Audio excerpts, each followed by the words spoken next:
जय श्री हरि। प्रिय श्रोताओं, आज है पौष मास के शुक्ल पक्ष की द्वादशी तिथि, जिसे कुर द्वादशी भी कहते हैं। और ये द्वादशी भगवान विष्णु के कुर अर्थात कश्यप अवतार को समर्पित है।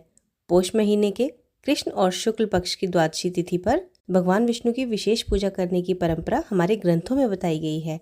इस दिन भगवान विष्णु के नारायण रूप की पूजा करने का विधान है, इसलिए इसे स्वरूप द्वादशी भी कहते हैं। और ऐसा करने से महायज्ञ करने जितना पुण्य मिलता है। इस द्वादशी के विषय में श्री कृष्ण ने युधिष्ठिर महाराज को बताया था, जिसका जिक्र महाभारत के अश्वमेधिक पर्व में किया गया है।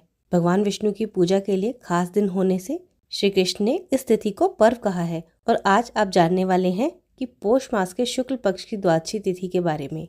इस बार पुत्रदा एकादशी का व्रत 2 दिन रखा गया है, तो व्रत पारण मुहूर्त के बारे में आप जानेंगे। साथ ही जानेंगे पूजा विधि और नियमों के बारे में भी। अश्वमेधिक पर्व में श्री कृष्ण ने युधिष्ठिर महाराज को बताया था कि इंसान किसी भी तरह का व्रत या उपवास ना कर सके तो केवल द्वादशी को ही उपवास करे, इससे मुझे बड़ी प्रसन्नता होती है।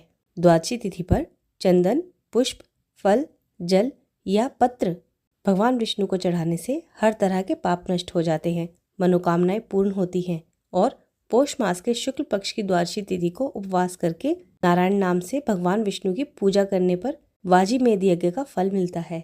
पौष मास और खर मास में भी भगवान विष्णु के नारायण रूप की ही पूजा का विधान है, और इसका वर्णन विष्णु धर्मोत्तर पुराण में भी किया गया है। इन दोनों महीनों के संयोग में आने वाली एकादशी और द्वादशी तिथि पर तीर्थ के जल में तिल मिलाकर स्नान करना चाहिए। फिर सूर्यदेव को जल चढ़ाना चाहिए। इसके बाद भगवान विष्णु की पूजा और दिन भर व्रत या उपवास रखकर जरूरतमंद लोगों को दान देने से हर तरह के पाप नष्ट हो जाते हैं।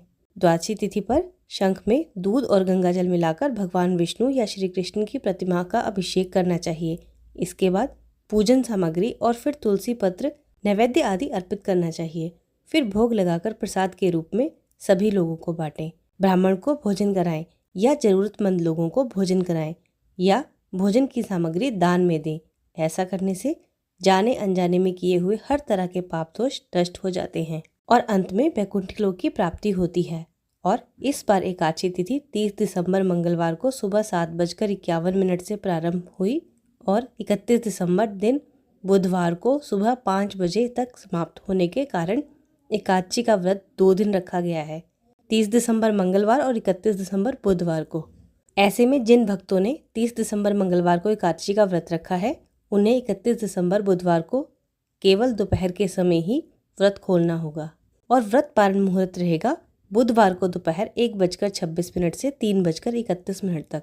इसके अलावा जिन भक्तों ने द्वादशी तिथि युक्त एकादशी का व्रत रखा है, यानी 31 दिसंबर बुधवार को, उन्हें 1 जनवरी दिन गुरुवार को व्रत का पारण करना होगा, सुबह 7:14 से 9:18 के बीच में। द्वादशी तिथि 31 दिसंबर बुधवार को सुबह 5:01 से प्रारंभ होकर 1 जनवरी गुरुवार को आधी रात में 1:47 पर समाप्त हो जाएगी। देखा जाए तो ये बुधवार की देर रात 12 बजे के बाद समय होगा। और हरिवासर का समय जो रहेगा वो रहेगा 31 दिसंबर दिन बुधवार को सुबह 11 बजे तक। उसके बाद हरिवासर समाप्त हो जाएगा। यही कारण है कि बुधवार को इस बार सुबह के समय व्रत का पारण करने का कोई भी शुभ मुहूर्त नहीं है।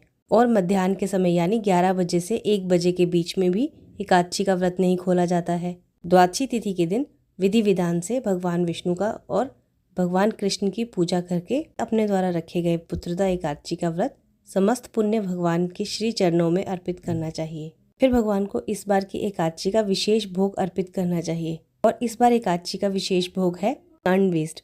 आटा, चीनी, दूध, घी मिलाकर गूंद लीजिए। फिर लोई बनाकर रोटी की तरह बेल लीजिए और चाकू से पतली पतली लंबी लंबी पट्टियां काट लीजिए। हर एक पट्टी को उंगली की सहायता से कान के कुंडल जैसी गोल बना लीजिए और इन गोल आकृतियों को घी में या तिल के तेल में तलकर भगवान विष्णु को नैवेद्य के लिए अर्पित करें, जिसमें तुलसी का पत्ता अवश्य हो। बाद में इसी भोग को प्रसाद रूप में ग्रहण करें। स्वयं भी व्रत का पालन करना चाहिए। उससे पहले तुलसी जी की पूजा करके तुलसी जी में जल अर्पित करना चाहिए। तुलसी जी को भी कर्ण वेस्ट का ही भोग लगाना चाहिए। अगर संभव हो तो भगवान को भोग लगाने के बाद आम की सूखी लकड़ियों से या हवन सामग्री से हवन करके उसमें तिल शक्कर मिलाकर अर्पित करें। और जो भोग बनाया है वो भी अग्नि देवता को समर्पित करें। इस दिन भगवान श्री कृष्ण के संतान गोपाल मंत्र का जाप करने से संतानहीनों को संतान सुख और पुत्र प्राप्ति की कामना रखने वाले भक्तों को पुत्र सुख भी प्राप्त होता है।